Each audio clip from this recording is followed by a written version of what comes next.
I am so glad we're all here together, and not just in body, but in purpose. This isn't just another networking event. This is a gathering with a deeper mission: to connect as people who care about our contributions, our city, and the future of leadership. We're here because we believe in Philadelphia, not just as a place to live or work, but as a place that has shaped the history of the world, as we'll all celebrate next year, and one that remains a community worth shaping. We're here because each of us knows the climb to success and leadership is steep. But we also know the climb is easier when someone ahead of you turns around and offers their hand. I have to tell you about an NIH study I recently came across that showed if you are standing at the base of a hill, the slant of that hill, the climb, is less steep if you are there with a friend. The more supportive the friend, the less steep that hill looks. Even just thinking about a supportive friend lowers that incline. How incredible is that, the power of support and friendship? We're also here to celebrate the life and legacy of someone who has climbed some truly impressive mountains, while helping so many on their journey too. And that person is Charisse Lillie.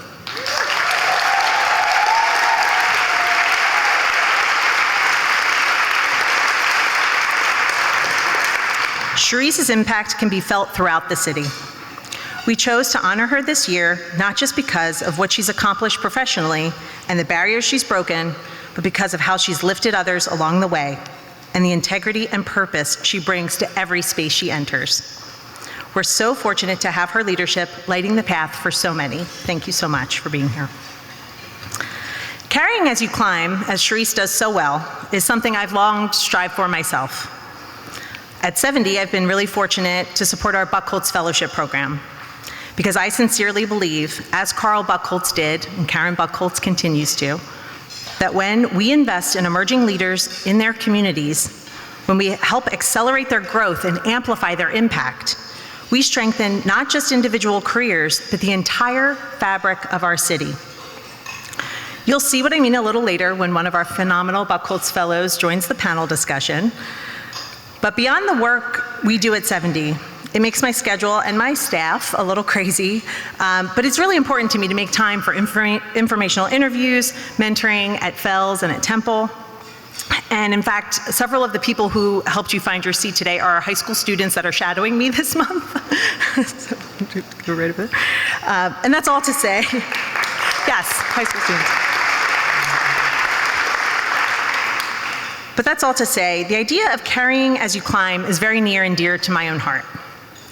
So, to the women leaders here, to the future leaders, to our allies, this gathering is an invitation.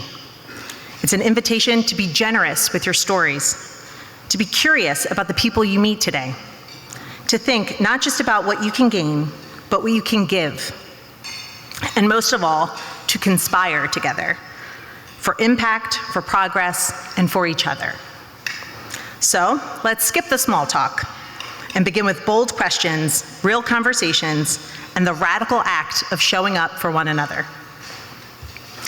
I am now pleased to welcome someone who understands all of that very well. Someone who has been an incredible supporter of this event for years, and of the Committee of 70, and of countless people throughout our city. Our presenting sponsor and Committee of 70 board member, Laura LaRosa.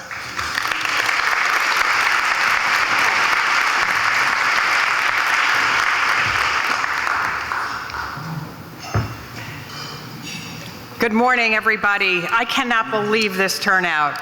Thank you so much for being here. I'm Laura LaRosa, and it's my pleasure to be here this morning with all of these fantastic women, and a lot of men have joined us this year, so this is great. It's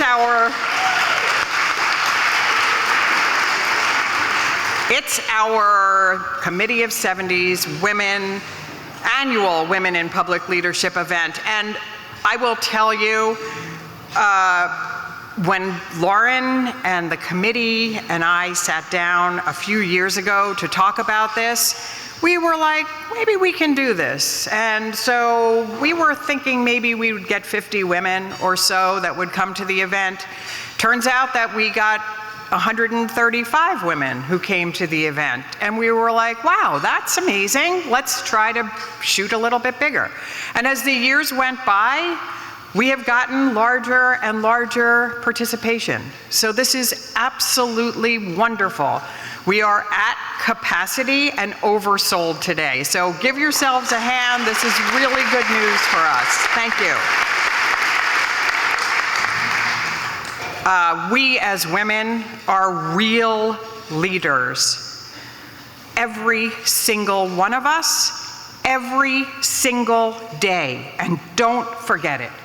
We can never shirk our responsibilities to show up, because it's incredibly important that we show up in this world and that we make a difference.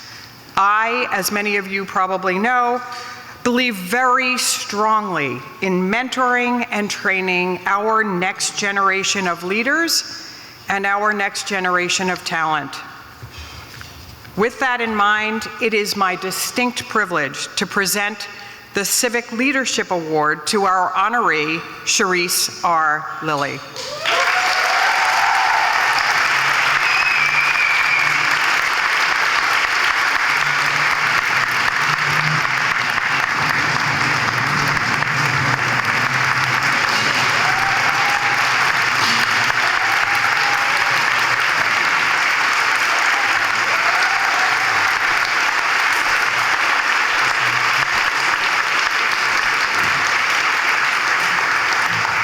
Whenever I bring up Charisse's name, I get smiles, I get head nodding, I get comments like, she is so great. What an amazing woman. What a talent. I love Charisse. So these are my words to Charisse. Charisse, you are a leader whose career and contributions reflect the very purpose of this gathering, to celebrate women who lead with integrity, who lead with impact, and who have a deep commitment to others. With this award, we recognize Charisse as the truly extraordinary leader that she is. Charisse, we honor you not only for your remarkable professional accomplishments, which are many, but also for the profound impact that you have made as mentor, as a leader, and we honor you for your legacy of excellence, equity, and service. As most of you know, Charisse is a distinguished attorney. She's an executive and advocate whose career has spanned the public, private, and nonprofit sectors. During her tenure at Comcast, she had several senior leadership roles, overseeing human resources, philanthropy, and community investment. And then prior to Comcast, Charisse made her mark in the legal world from her work as a trial attorney in the U.S. Department of Justice Civil Rights Division. Charisse has also served as a partner and litigation chair at Ballard Spahr, and later she served as the city solicitor of Philadelphia. As if that wasn't enough, currently as CEO of CRL Consulting, she continues to be a powerful voice in the areas of corporate governance. She still practices and believes in embracing diversity, in embracing equity, and embracing inclusion. And of course, she embraces social responsibility. Charisse's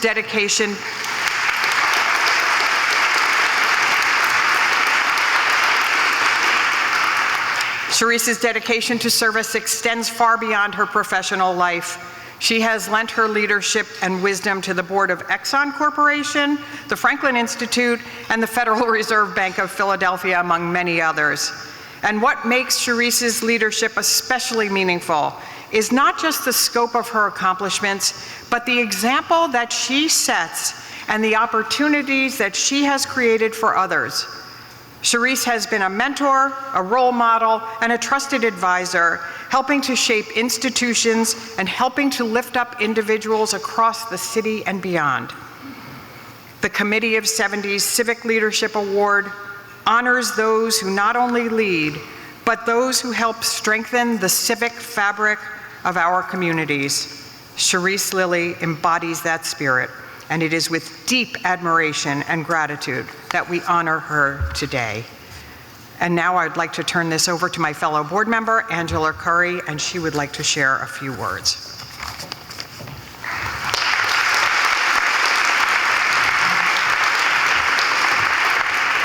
Thank you, Laura. My name is Angela Curry. I am honored to celebrate Charisse this morning.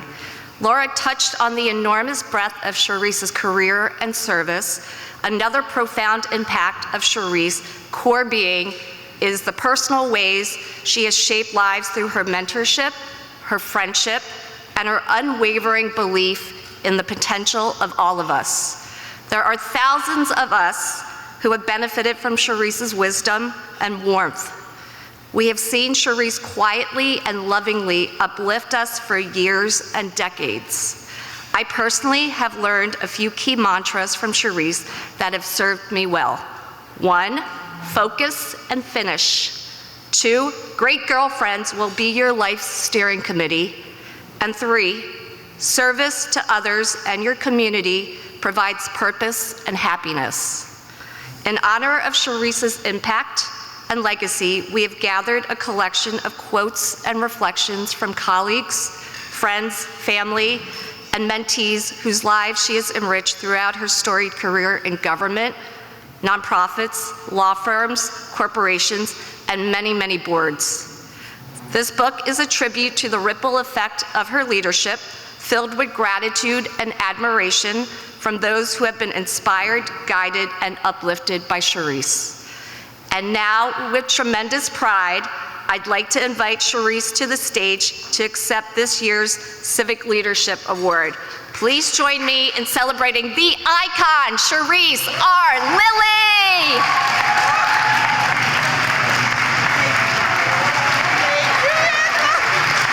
You are so sweet. Thank you.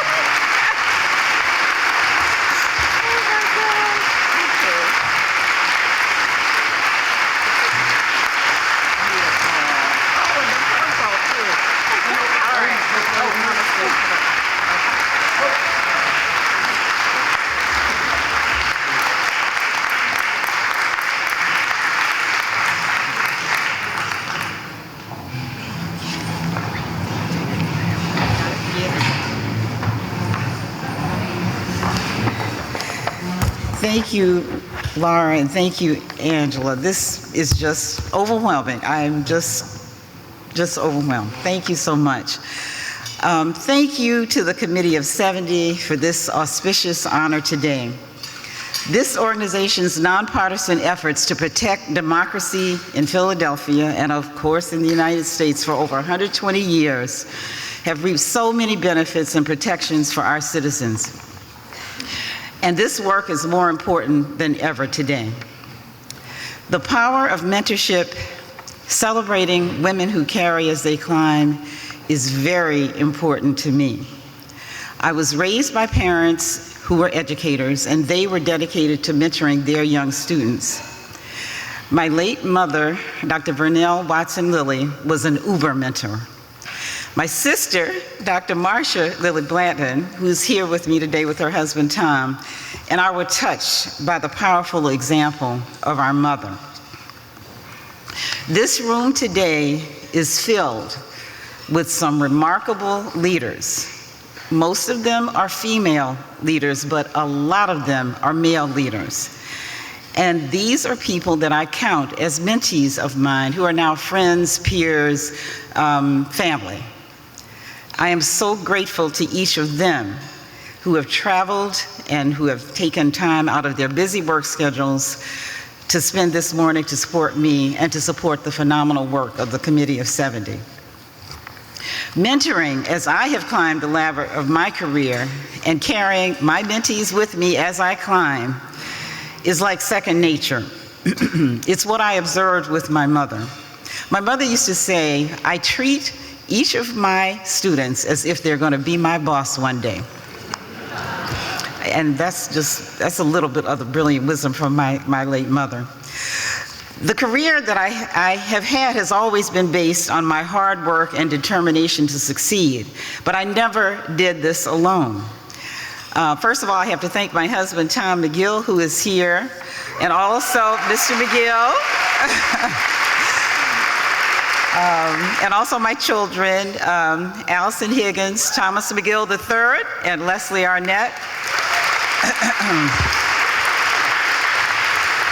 And those of you all that know me know that I love my grandchildren, and so you all know that, sorry. But my grandchildren here are represented today by my granddaughter, Elijah, who is right here at the front table. So thank you, Elijah, for being here. And my mentees, I love my mentees. I thank my mentees. You all have lifted me up. You have educated me about life, technology, theology, politics. You have referred business to me when I was at Ballard Spahr trying to build my practice, going into that big law firm with a partnership label and no clients. You all have educated me about the cable business and participated with me in my work at Comcast. And I appreciate each and every one of you, and most of you all do an incredible job of staying in touch with me. And of course, I love LinkedIn and Facebook and all that stuff, but you all do an incredible job of staying in touch with me. Thank you for inviting me into your business and professional networks as I serve on various boards. And as Laura said, I serve on the board of Exelon. I served on the board of PICO for 13 years, the Penn Mutual Life Insurance Board, and the Penn Independence Health Group Board. Thank you to my colleagues at all of these boards. And I have to thank my college mentors. Thank you to my mentors from Wesleyan University and law school mentors from Temple Beasley Law School and Yale Law School. And my beloved Ballard Spahr, what can I say? I mean, I just, what can I say about Ballard? My mentors from Ballard, none of whom are here today. Most of them have moved on. There's still a few folks that are around. But my mentors from Ballard Spahr and also at Comcast have just had a tremendous impact on my life. And I'm very grateful, and there's great representation from Ballard today. And then finally, our chancellor, is here from the Philadelphia Bar Association, and my work, Chancellor Jafari, my work also has always been undergirded by the support that I've gotten from people in the legal profession, as well as my mentors in the legal, but also the business community of Philadelphia, who have just lifted me up and supported me, and this whole notion of mentoring as opposed to sponsoring. I have been sponsored by some of the most incredible business leaders in this community. And my final thank you is to my sister and to my girlfriends and sister friends. You all know who you are, who are here today. You always have my back. And I love you all, and I am so grateful for your part in my life and your part in my life of my children, my grandchildren. So today, I have to say something also about the Committee of 70 and the importance of this award that they have created. I am honored today to be the 4th recipient of this precious award. And I am so proud and so humbled to be in the company of my dear friends Judy Von Seldenik, Charmaine Matlock Turner, and Leslie Ann Miller. Thank you, thank you, thank you, Committee of 70. And thank you to the committee of leaders who served on this event committee, who were responsible for me getting this award. I am eternally grateful. Thank you so much. Thank you.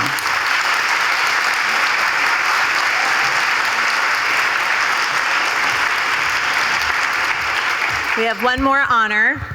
from Commissioner Omar Sabir, Chair of the Philadelphia City Commissioners. Couldn't be with us here today, but two of his team members, Vanessa Caracosa and Ibn Mohammed, are here to present a citation from the city to honor Charisse on this very special day.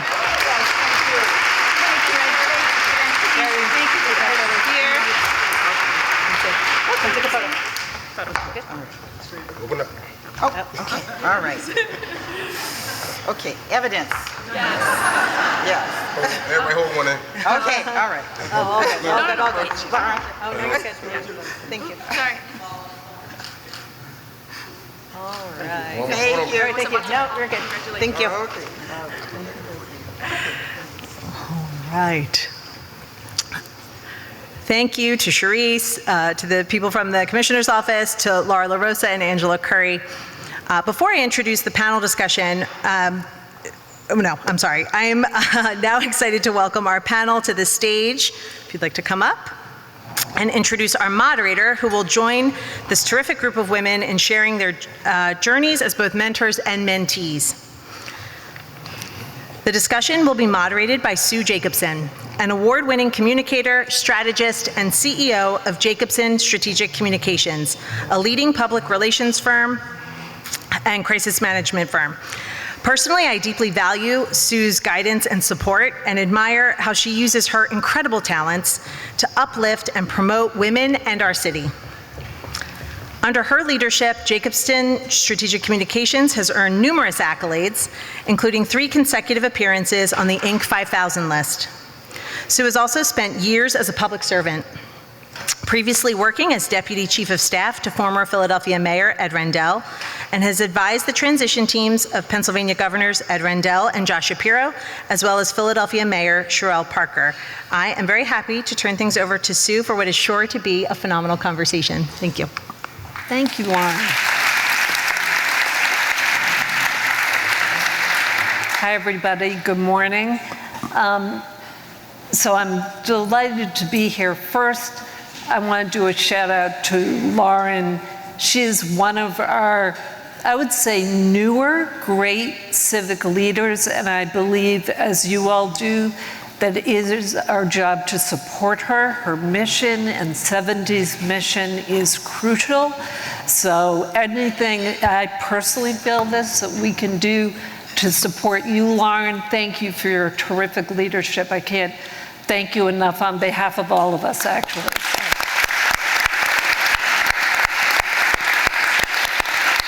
And, Charisse, you talked about people lifting you up. You lift us up, and we're talking about mentorship today. I've always looked up to you and have thought of you as a mentor, and just your advice and how you've led all of us is so important. So I couldn't be more honored to be here on behalf and to celebrate you. So I had to say that because that's how I feel. We have like this really great group of panelists. And so thank you, Lauren, if this was all your idea to pull these 3 unbelievable women together. And so what I'm gonna do is sort of peel back the envelope so you can learn more about these people and why they're so spectacular. But before I do that, I do want to make one other really important point about why this event is so unique and why actually everybody here is so important. And it's just a quick story about, I served as past chair of the Chamber of Commerce Board, and it was right during COVID. And Brett Perkins, who's here from Comcast, I'll never forget, we brought together during COVID, all the silos were brought down, everybody came together, and we all worked together. And Brett, who on behalf of Comcast in our city, knows what other cities do. And he said to me, Sue, what we are all doing here collectively in Philadelphia, working together during COVID instead of fighting each other, is unbelievable. And I never forgot that. So I just want to say, look, I think we're different in Philadelphia in the region. I think we do work together. I think we do support each other. So as we hear from these women leaders, let's like join together and keep that differentiator going. That would be my only suggestion, that we are in a unique position. We are different from other cities. We are better, and we do work together. So I just wanted to put that out there to set the tone. So now the fun time. I get to introduce these remarkable women. I'm going to start with you, Donna. Donna, as many of you know her, and I joked with her and I said, do you want me to call you representative? Because actually that's what you're supposed to do. She was a representative, as you may know, a total leader there, former majority chair of the Children's and Youth Committee, majority chair of the Ethics Committee, chair of the Pennsylvania Legislative Black Caucus. She's a graduate of Temple Law, and she has, the last 10 months, she has served as the president and CEO of Project Home. And, that's following Sister Mary, is tough, but I have a great story for those of you who know Lee Middleton, and I got permission from Lee to tell the story about Donna, and Lee, for those of you who don't know, she and John own the Phillies, but more importantly, Lee has been a driving force in leading change to help get to eradicating homelessness, and has been a huge leader at Project Home. At any rate, so I called her and I said, Lee, tell me about Donna. And she said, I am so impressed with her. She said she has leaned in and immediately and has taken over and has done already made a lot of transformations. I just wanted to tell that I'm introducing Donna the way I have just talked to Donna and have heard from Lee, but I did want to say that about you, Donna, so we're thrilled to have you here. And then Trish Wellenbach, and Trish, basically you may know her because she was the CEO and president, and I'm doing very abbreviated versions of everybody's biography, but I think this pertains to what we're doing here this morning. Trish Wellenbach was the CEO of Please Touch Museum, and if I'm right, Trish, you retired like a $60 million debt and then raised another $40 million for the Please Touch Museum. So, and actually, my story about Trish is that we were having lunch and she said, so a while ago, she goes, Sue, something really important is going to happen tomorrow. And I was like, okay. And what happened was she, as you know, are you still chair of the board at Jefferson? Yep. Okay. So she's still chair. She had just become, or recently had become chair of the board at Jefferson. And her first job was to find a new CEO. She found Joe Caccione. Now Jefferson is the second largest employer in the Commonwealth. I don't know how many, 69,000 employees. This Trish found Joe.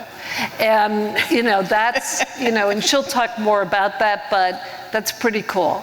And, that talk about behind the scenes, but very strong leadership, and not behind the scenes, certainly in that position, and she is now the Chief Strategy and Partnership Officer in the Mayor's office, which is really cool because, and all of these women you will hear are giving back in their own way.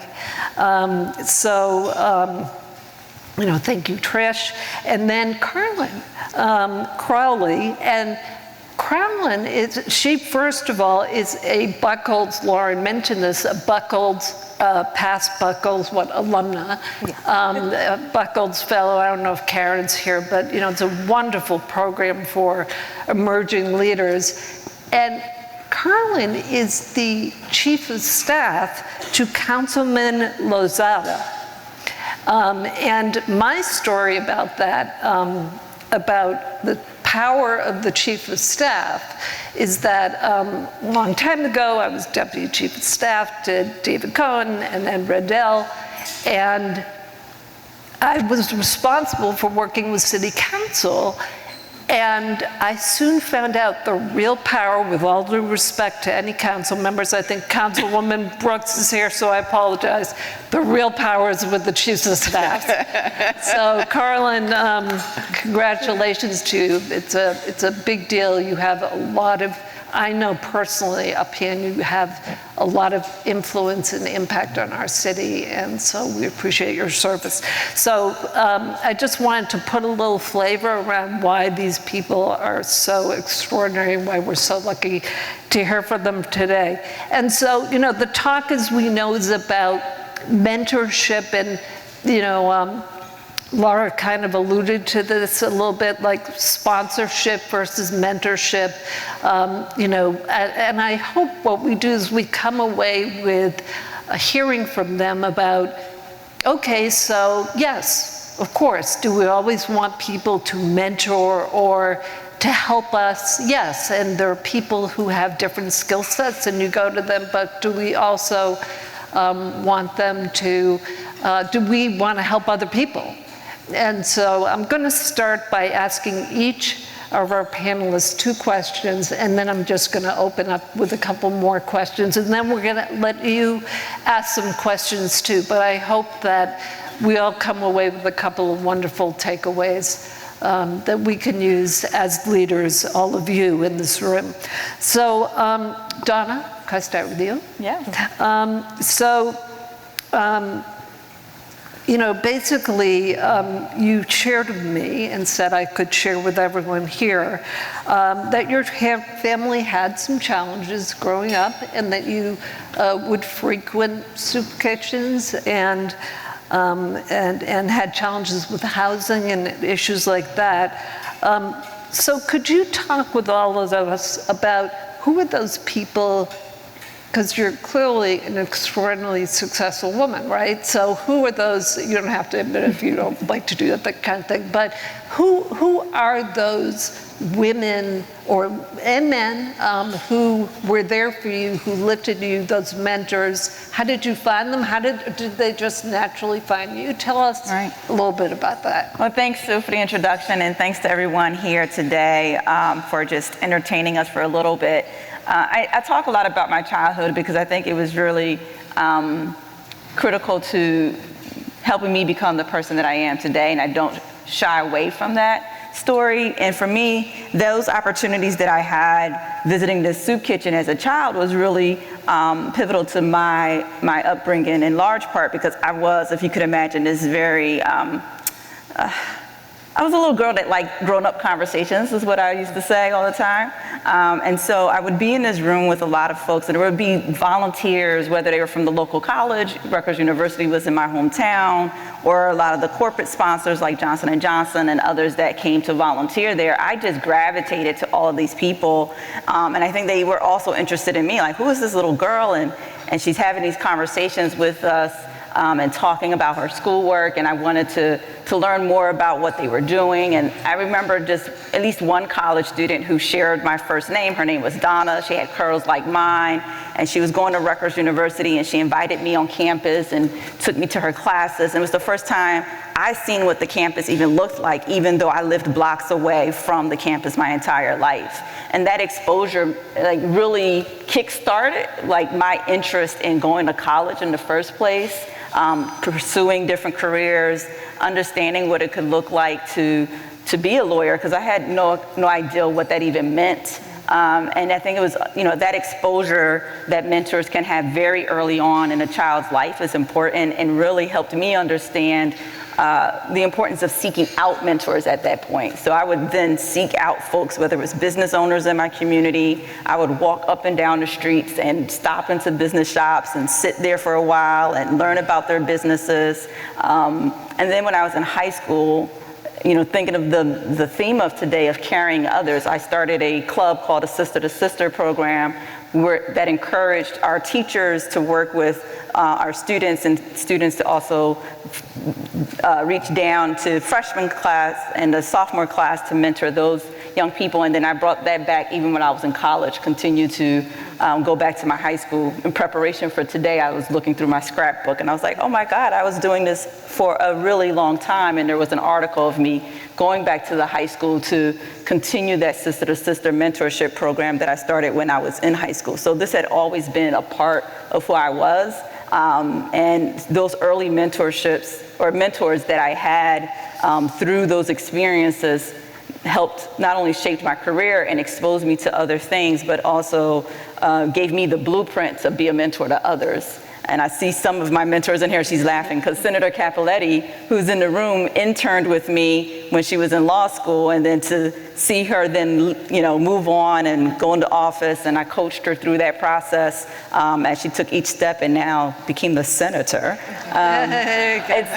It's a proud moment, and so Charisse, I feel you, I'm now looking to coach those people up that I plan to be their senior advisor and work for one day, right? And so, but again, I think it's important to highlight that mentoring can start really early, and for those children who may not have access or exposure, it can be critical to their careers. And you talked to me about how you were coaching women to run for office, and they turned to you and they went, well, why don't you run for representative?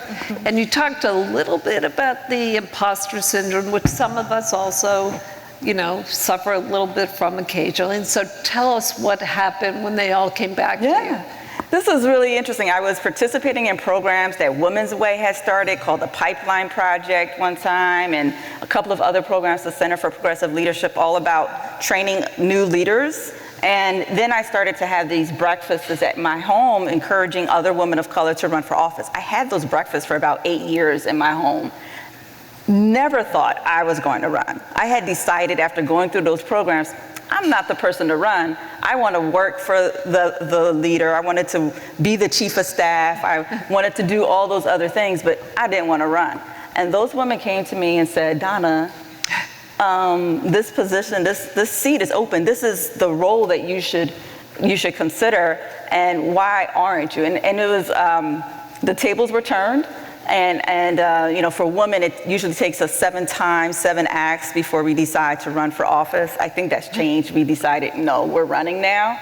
But it was great to have this circle of women who I have invested in, then take that same investment and say, no, we're going to pour into you and support you in this run and have your back. And they all showed up for me. And I would say, as a woman elected official, most of my supporters, particularly financial supporters, which is important, happen to be women. And I was really proud of that. And I think that's because of the relationships that I had developed over the years, had really became a part of who I was as an elected official, and invested in that career as well. Terrific.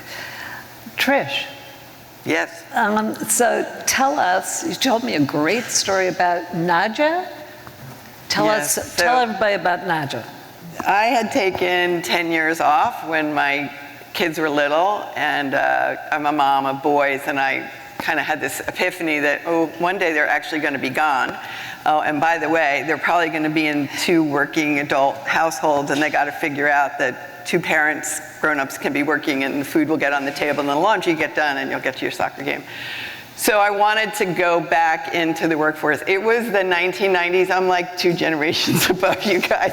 I feel like the elder statesman here. I don't know.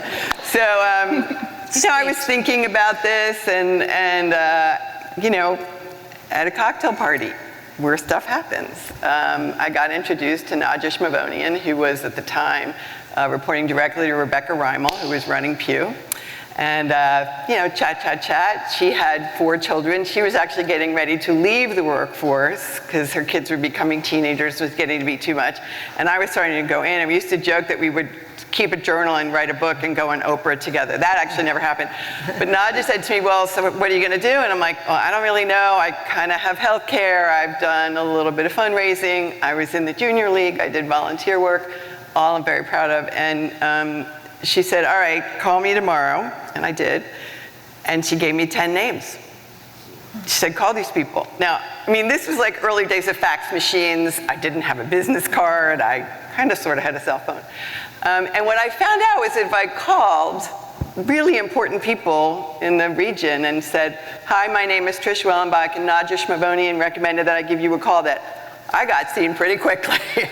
It wasn't about Trish, it was about the integrity and the work that Nadja had done. And if Nadja was saying, "Please give this individual some time," she wasn't just saying that frivolously. She barely knew me, right? Which was lovely. I never forgot that. And I ended up having a remarkable career. One of the 10 people was Rebecca Reimel, and she gave me 1 hour, which was pretty remarkable. She followed my career on the sidelines, and years later when I went to the Police Touch Museum, Pew did a remarkable thing to affirm my leadership in a way that they hadn't done before. And she wrote a personal letter of support to me and said, "Trish, I know you will use this judiciously and appropriately." And so decades later, right, Rebecca just reached out and said, "Here, use this. We believe in you as a leader." And people came along. And so what I did early on was I made a decision that I didn't care who it was or why I was being asked.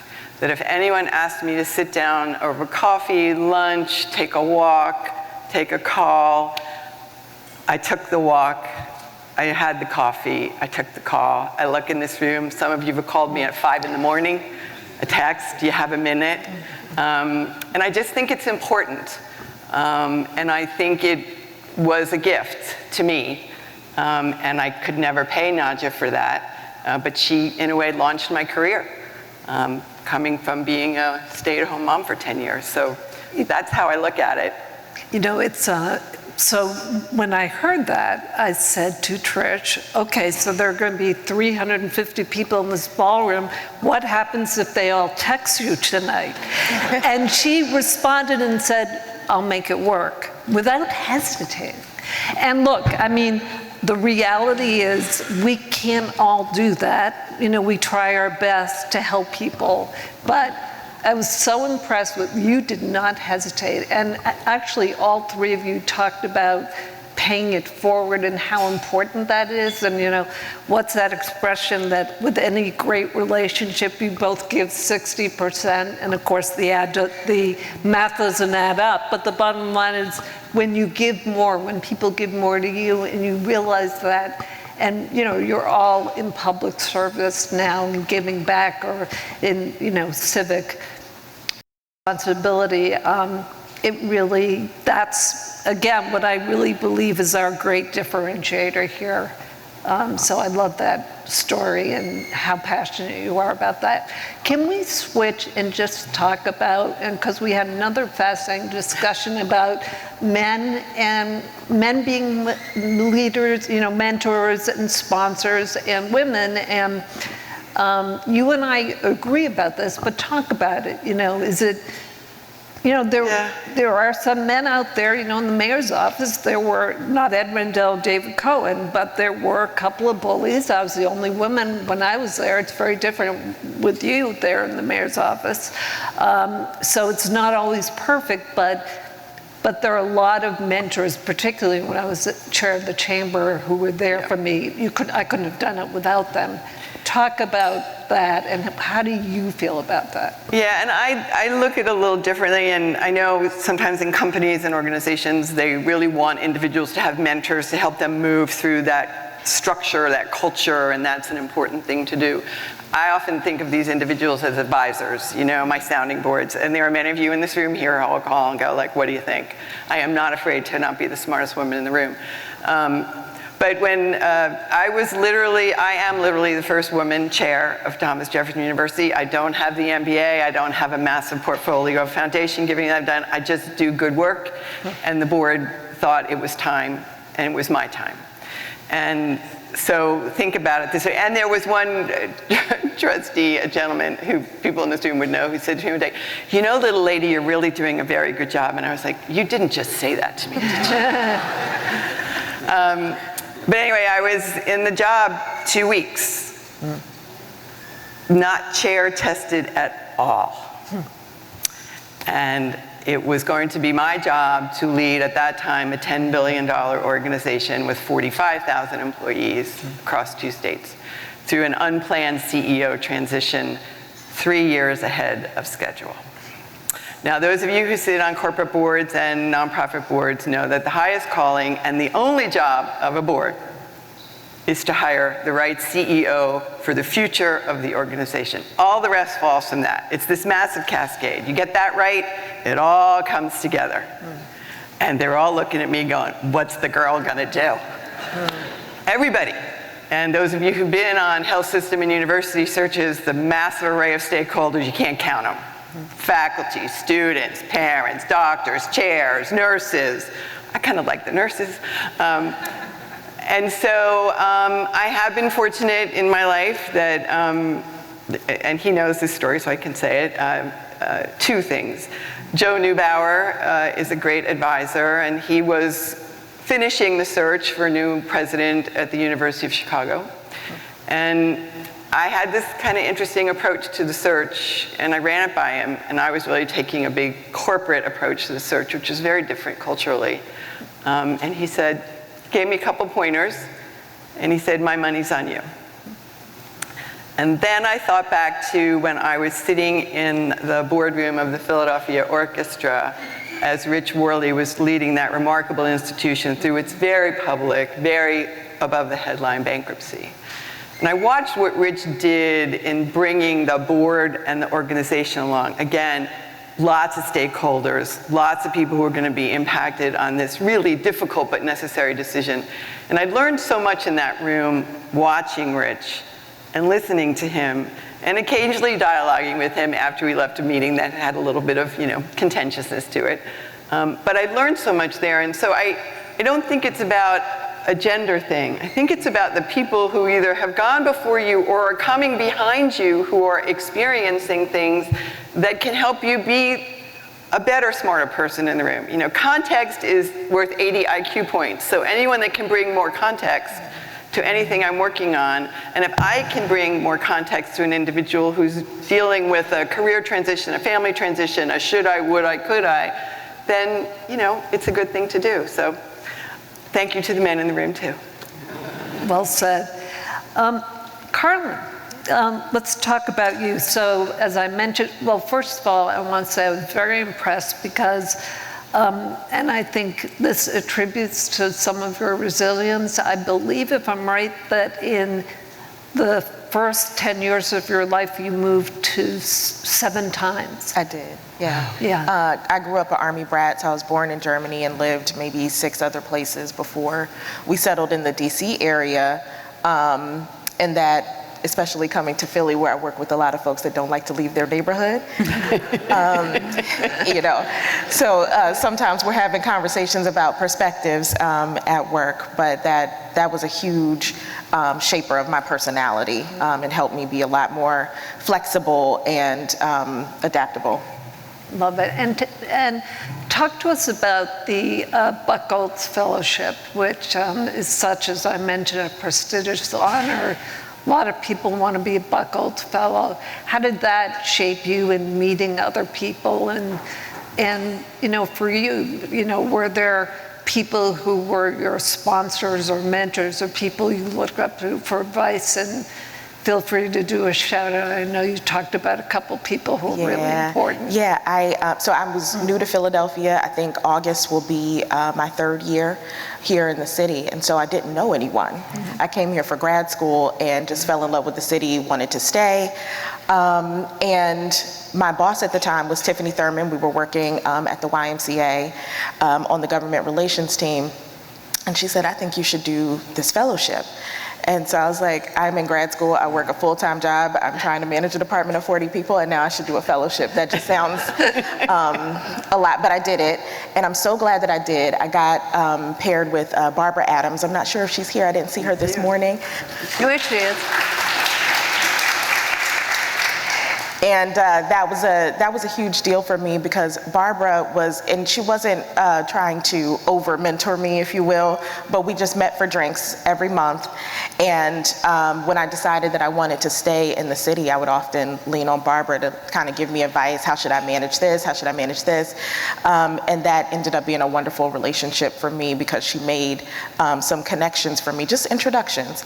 And then it was on me to do my part. And I'm sorry, Lee, I know she's probably going to pass out, but Lee Whitaker is in the back. And she said she was going to make me her summer project. She was going to make keeping me in Philadelphia her summer project. And so she, made these introductions. And so I would show up and I would just meet whoever. I would just say yes, whoever she wanted me to meet, I would meet with them. And eventually that's how I ended up landing in City Council. And you said they were your fairy god sisters, I believe. I did. In grad school, my friend Kayola, I called her my Philly fairy god sister, who did the same thing for me. I called her my personal lobbyist also because she would just advocate for people to make room for me and make time for me.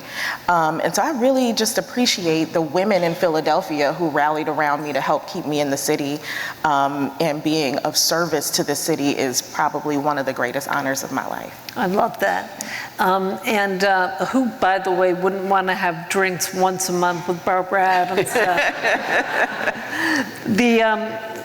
Actually, if you don't mind, because you said it was important to you, your AKA sorority and how everybody rallied. Okay, I have some sorors in here. But yeah, my mom and my grandmother were members of the sorority, so I'm actually third generation. And so growing up, those were my play aunties. So to this day, they are the women that I can count on, especially if me and my mom disagree. Sometimes those are the women that speak to my mom and tell her, maybe you could, try this a little different. And so that's been a huge part of my life as well, growing up, just having that village of women around. It's always been the women for me. I have, just wonderful relationships with the men in my family and some just wonderful platonic male friends, but it's always been the women who have, just been that strong support system, lift you up, teach you how to manage, whatever difficulty you're going through that seems like the end of the world at the time, encourage you, let you know that on the other side of anything that you're experiencing, there's more joy. That's great. So I'm going to open it up to each of you, but let's talk about a little bit of the logistics. And I sort of mentioned it a little bit. I mean, it's and I know it's very person dependent, but so let's say someone here is like, I really admire that person. I mean, I even think about like a Judy von Selnick. A long time ago, I was like, that woman's done a really great job. I'd like to meet her at some point. You can't go up to her and go, hey, Judy, I want you to be my mentor. And she'll be like, your chopped liver or whatever. So how do you do that? And again, it might be, we all want to hear from you about, is it just saying, back to what you've all been saying about, can I buy you a drink? Can we go out for a cup of coffee and getting advice? Is it going up to someone? Is it here in this room, just reaching out to people you don't even know? Or is that too scattershot? Everybody's busy. Any advice on how to build your network, support each other? I'll jump in. I think for me, it's a mix of all of those. And I look across this room, and even on this panel, I've done a little bit of a menu option there for all of that. I stalked people when I was, particularly before I became an elected official, I was just in the room. Like if I could be in the room volunteering at something or whatever. I remember going to a Women's Way event because Charisse Lillie was speaking. And I wanted to ask her a question, right? And so I took that opportunity during the question and answers to raise my hand and introduce myself to Charisse Lillie. I remember that. I remember going to other events and just introducing myself, asking for the cup of coffee. Trish recently had coffee with me because we met at another event and sat at a table and got to know each other. And she gave me that hour. Thank you. And that was really important as a new CEO to have that advice from someone like Trish. Professor Haddon, who will always be my professor, was my advisor in law school, and I was leading the Women of Color Law Network. I mean, there's so many other folks here. Lee Whitaker is another person who will call you and bring you out to, for drinks. We do drinks, all those other things. But I look across this room and I see a number of people that I may have contacted in different ways, whether it was stalking you at an event, reaching out. Now you know that I stalked you. Reaching out by email or on LinkedIn or different ways, or even asking an existing friend or mentor to make the introduction for you. So I'll do a true confession of when I got to Philadelphia, back to your stalking point. Basically, I was like, who's this David Cohen, who's like chief of staff to Ed Rendell, and how the heck am I going to get to work with him? So the first thing was I convinced my husband to live in Philadelphia so we could work for someone like a David Cohen. And then I got someone, and I think this is a lot of it, is, and I just researched the living daylights of him, and he knows the story. And I walked into him and got someone who knew him to give me the 5 minutes you were talking about, or 10 minutes, and I walked in and I said, I want to be your deputy chief of staff. And I remember his eyes like popping out of his head. And he later said to, I don't know if any of you remember Ryan Cutler, who I knew from Boston, the late great Ryan Cutler. And she was like, how did you do that? And I did it because I don't want, the word stalk, isn't it? It's not quite the right word, but it is. You talked about Charisse was your hero and is your hero. And I was like, this guy is doing something transformational for the city, and I'm going to learn everything about him and try to get in there. So we're preaching to the choir here. You all know that, but I think that it does matter to really know and find the things that you want, what your values are. We were just, Trish and I and some of you were at a book signing with my friend Sue Welch, was a New York Times bestselling book on Becoming You, and she talked about values. And so finding those people who have the same values you do, or that you want to build, and really zooming in on that, I think, if you agree, is something that's really important. Absolutely. So, anybody else want to jump in? No, I think okay, I know we keep talking about stalk. I'm gonna pivot the stalking. I'm gonna call it being intentional about meeting people who will help us work towards our purpose. Or That's better. But that was a lot of what helped me connect to people who were willing to mentor me was, knowing the work that people are doing, and trying to find people that could help give me advice about how to get where I would like to go.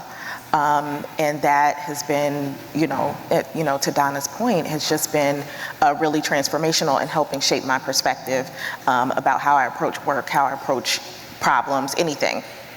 And then the other thing is just the genuine connections and having people who you trust connect you to people that they trust. That has made all the difference, I think. Yeah, so I think for me it's the inverse. I'm kind of at this portion of my journey where I get to meet interesting people all the time because of the rooms that I'm in, so that's actually great. But over the past probably 2 years, I've been pretty intentional about stalking the Donnas and the Laurens and Lauren Schwartz and a lot of other you in the room, and I'll say, let's have breakfast, let's have lunch, and they're like, you're calling me? Right? And we talked about this yesterday. There comes a moment where, I'm kind of really intrigued to see the next leaders, men and women, who are going to run this city writ large. Corporate, government, nonprofit, where are you, right? Because I'm getting a little tired. But we have to move out of the way, right? To leave room and space for people like you to come in, and Donna and I had a long conversation. How do you come in behind a system mayor? I'm named after a Sister of Mercy, so I know the deal. And I adore Mary, and she's done remarkable work.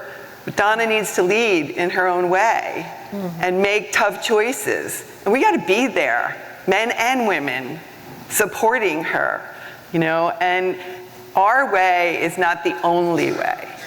And so I think for those of us who are in the room who've had the great privilege and honor of leadership across a variety of ways, what's our role in helping shape the future leaders of Philadelphia that will continue to make it the city that it is destined to be on the dawn of 2026? And so, you know, for those of us in the room who are of a certain age, I would challenge you to think about that and do a little reverse engineering on the mentoring. Go find those people, right? Watch them a little bit and say, how can I help? And that is the question that I lead with in every conversation I have. As a CEO, as a board leader, as a mom, a grandmom, like somebody wants to talk to me, how can I help you? I love that. And you know, to do a couple of shout outs, those people here, that's the Carlyns, right? And that's the Laurens, and that's the Angelas. There are many of you.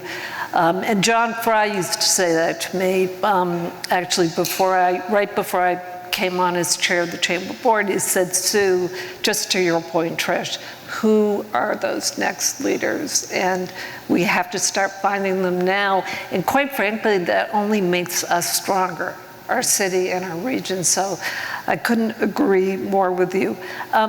Any specific stories from any of you about someone you're particularly proud that you have brought along and helped or mentored, or anybody want to jump in? Or I'll start, since I already called her out, but Senator Capoletti, you know, when she came to intern with me when she was in law school, you know, we worked a lot with each other. She was an amazing law school intern. She left my office, and I think your first one was for township supervisor, reached out to me, and I was like, yeah, go ahead, do it. Was so supportive of her interest in running for office post-law school, and that was a conversation we had because, you know, when you're in law school, that's not usually what's talked about, how to run for public service and be in public service. It's usually like you're going to go to a corporate firm, you know, or something like that. Right. But then to see her run for Senate and then be in the Capitol together, and she still continued to reach back to me, even though she was in the upper chamber and I was in the people's house. But even in those roles, we continued to work together, and not just on her career, but also when she was, you know, becoming a mom, and how to balance that along with being in service. And I hope that I had, and she's nodding her head, I did my job as a mentor and a friend and then a peer, serving the people of the Commonwealth. And so just following someone's career in that way and seeing them exceed and then even you know, beyond your career is just really rewarding for both of us, you know, and for the people, because, you know, now we have the benefit of her leadership in the Capitol as well. Terrific. So when I was, I had a 2-year run where I was the CEO at Green Tree School and Services. It's a remarkable institution that's almost 70 years old, providing educational services for children with severe autism and sensory neurodisorders in Germantown on Washington Lane. And the organization was in a bit of distress. I'm the distress queen. I come in and fix stuff up. But I'm a nurse and I had a healthcare background, but I didn't have a lot of experience in the regulatory and compliance, and that made me very nervous. And I had an arranged marriage. John Salveson, I'll credit you with this. I had an arranged marriage when I came in as a CEO with Julie Allman, who she came in as my COO. We didn't know each other at all. She was interviewing for the CEO job, and I took her to tea, and I said, this is only going to work if you tell me what it was like when you found out that they wanted to hire you, but I was going to be the CEO and you were going to be the COO. And she said, honestly, I was a little pissed, but I took a deep breath. I Googled you, and I went in the back room and I said to my husband, if I get to work with her, I don't know what I'm going to become, but I'm going to become someone. And we worked for 2 years on a very complicated, almost bankruptcy, almost full closure of the school. We saved it, fired half the workforce. This woman leaned in ways that I could never have imagined. CFO walked out one day, she came to my office and she's like, I'll take it on. I'm like, really? You're a social worker, like, do you know this?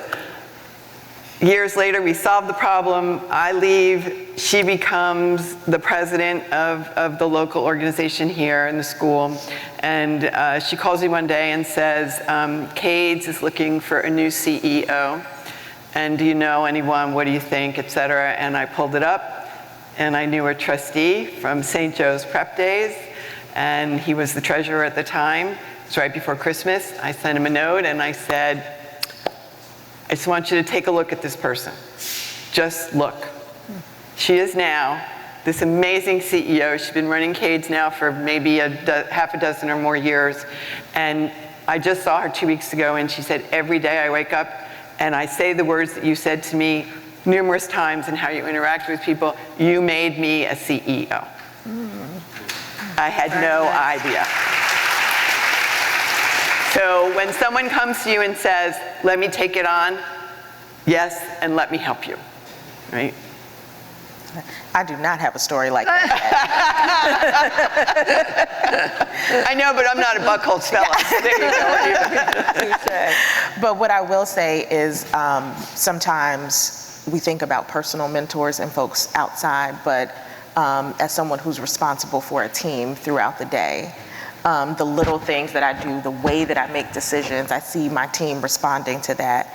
And I didn't know Councilmember Lozada before I walked in. My first time meeting her was when I walked into City Council. And she has been just a wonderful advocate for me as a person and a really strong leader. And she treats me well. And so I try to model that also.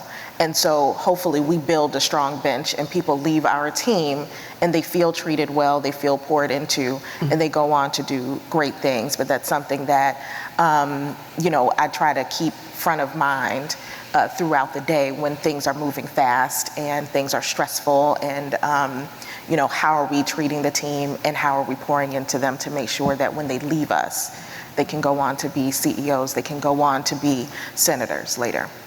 Love it. So how lucky are we to hear from these amazing women? We are now going to open up for questions. If anybody has any, we've got a couple of minutes. There are microphones there, and feel free to ask whatever you'd like.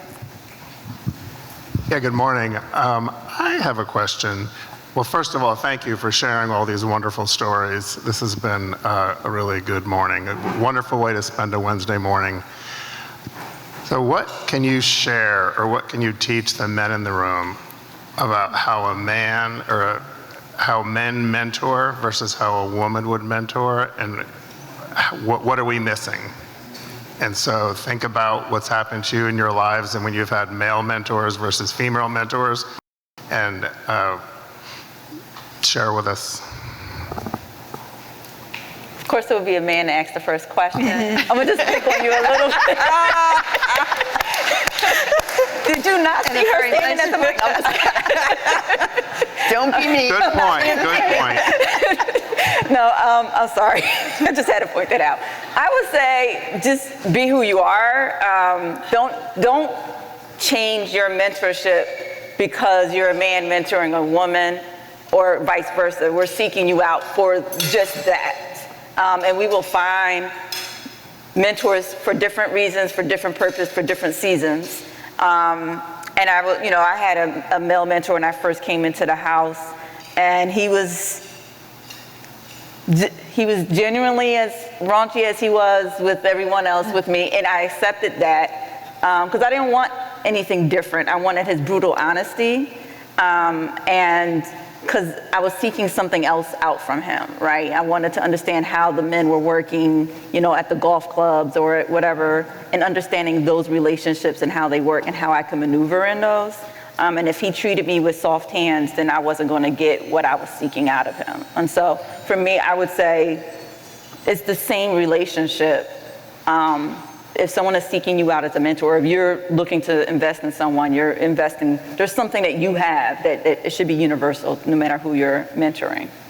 And I'd actually like to jump in. You know, someone here, Mike Incenso, is a great example of someone who has been a wonderful champion of women in particular. And there are leaders like that, like Mike, who I think we need to seek them out.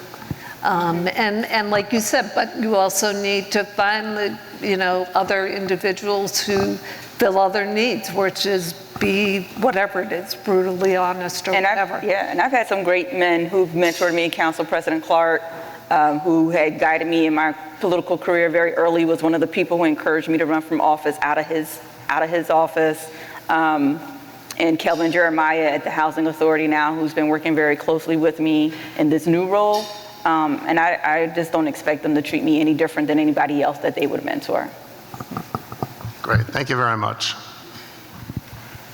I would like to point out that I did wait a second when I did see him on the other side of the room. And as I was getting ready to speak, oh, okay. It is. Ladies, thank you so much for everything that you shared today. You know, as we continue to grow in our careers and enter into these new chapters, we all know that at different points in time, we have moments of doubt.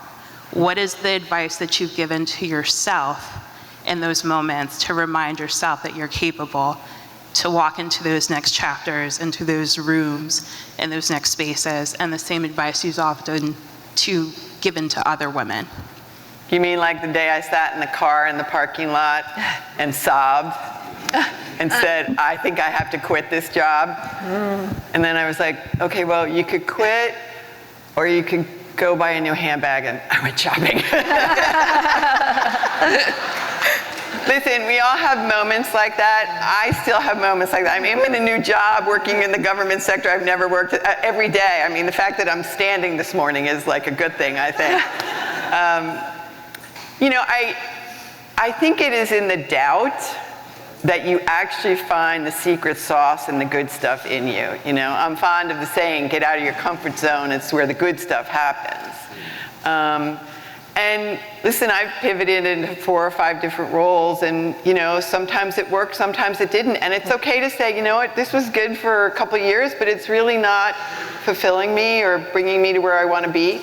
And that's okay too, right? Because there's a lot you learn in that, and then as you become a more seasoned advisor or mentor to other people, you'll share those stories. Right? I've made every mistake in the book probably a dozen times, some of them 500 times. My children remind me of it all the time. And it is in those moments that you really actually go, okay, do I have to recenter the compass? Where do I want to be? How do I want to get there? So don't let the doubt slow you down. Lean in a little bit and see what you can learn. And I would say to the men and the women in the room, I had the privilege years ago of hearing the woman who actually launched Splenda, right? She was responsible for bringing that product to market. And she talked about balance in lives. And I would say this to the men and the women in the room, and I think that goes a little bit to your earlier question. She said, the most difficult job in the world that requires exquisite balance is a high wire act. Go to the circus. This is not balance. This is balance. And get comfortable with it. And there are going to be times, particularly as we come to a more equitable world of care for families, parents, relatives, the aunties, et cetera, where men and women are leaning in on those things together. You know, sometimes you're making a big quilt of your life.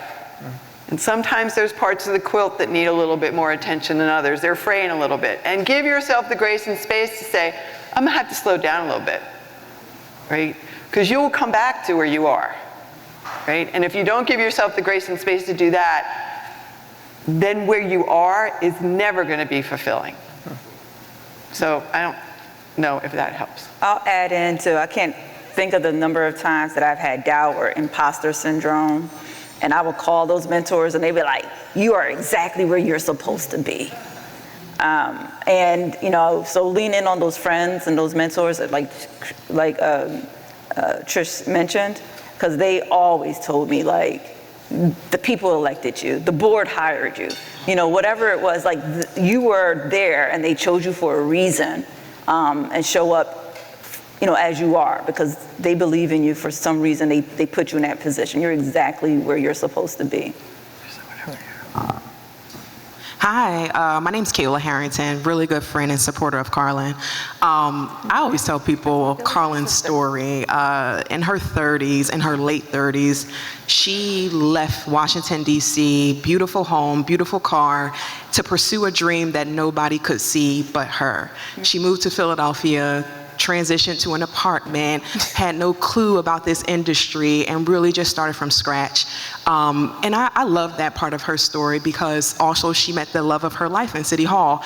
But I really wanted to drill down on Carlyn for a second and ask if you could tell people about what it felt like pursuing something that you had doubters. You had people who said, don't do that, who didn't understand what you were doing. But I just really think it's important to talk about those moments where you probably also doubted this transitional phase, because you have people in this room who are pursuing positions in public service, contracts in public service, and it's not easy.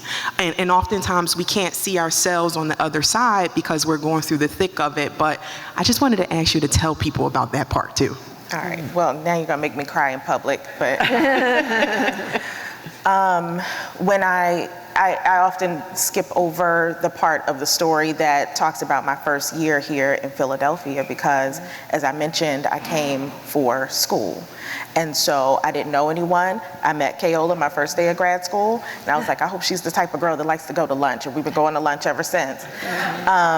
But that was a really lonely year. I am very close to my family. I, have nieces and nephews. I love spending time with them, with my parents. I'm used to people coming over all the time. My house was the party house. And I took a 40% pay cut to move here and switch into public service. And so there was a lifestyle adjustment. And I felt alone at that time. Having friends in far places is very different than having, your mom right there with you to, coach you through at midnight, which was the case before. And I said, okay, I'm either gonna just have to move back to DC, because that is more comfortable for me. I can get a higher paying job. I can go right back to where I was working before. I love my house in DC. I would love to go back to my house in DC. I have this apartment here in Philly. And then I said, okay, you prayed about this. You were instructed to come here. We're gonna figure out how to make this work. And so I did that, and I realized what I was missing here in Philly was community.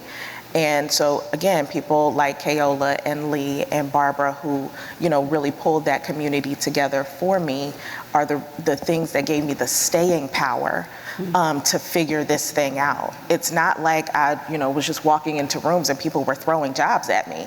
They didn't know me from a can of paint. So they were trying to figure out, first of all, who is she? How did you get here?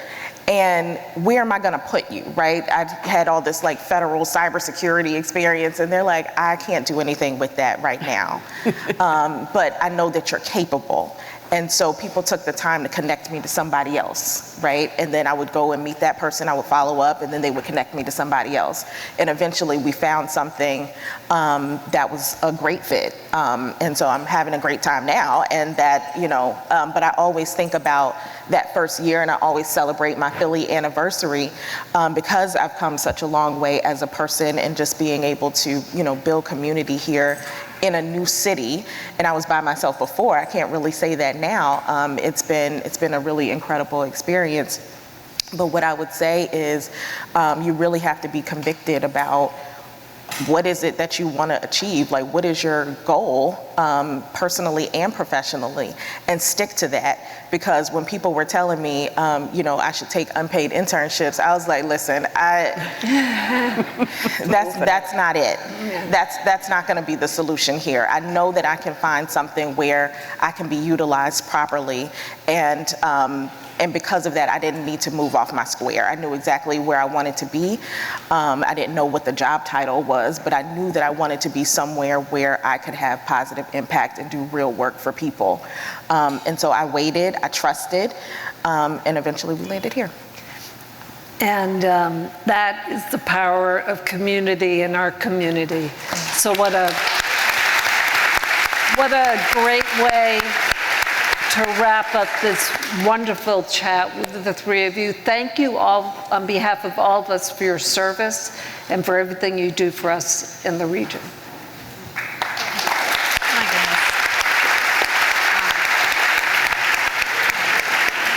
I don't know about you, but I feel like I'm ready to run through a wall. I'm so excited to answer every email and get in touch with people and take these phenomenal lessons we've heard and apply them going forward. So thank you so much for your time and expertise. Thank you to Charisse Lillie for letting us honor you.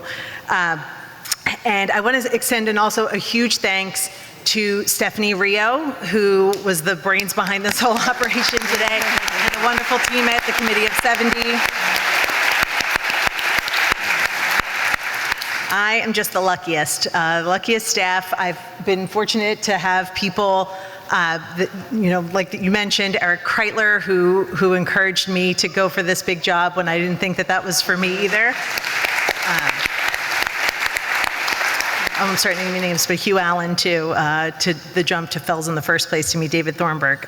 Just remarkable. And I like having my mom close too. She's so close, she's here. She's back there. So for those who may be newer to 70s work, I really encourage you to stay connected to us, please. There's an election on May 20th. Mark your calendars if that was not on your radar. Use our voter guide. There's a QR code in the back of your programs. Please consider joining as a member. Let's do this more often. Come to our events, stay in touch with us, and follow us on social media. And I encourage you all to let the importance of mentorship and mutual support, which has resonated so strongly today, continue to inspire your actions long after this gathering. I know it will for me. Thank you all so much. Thank you, Sue. And have a wonderful day. Thank you.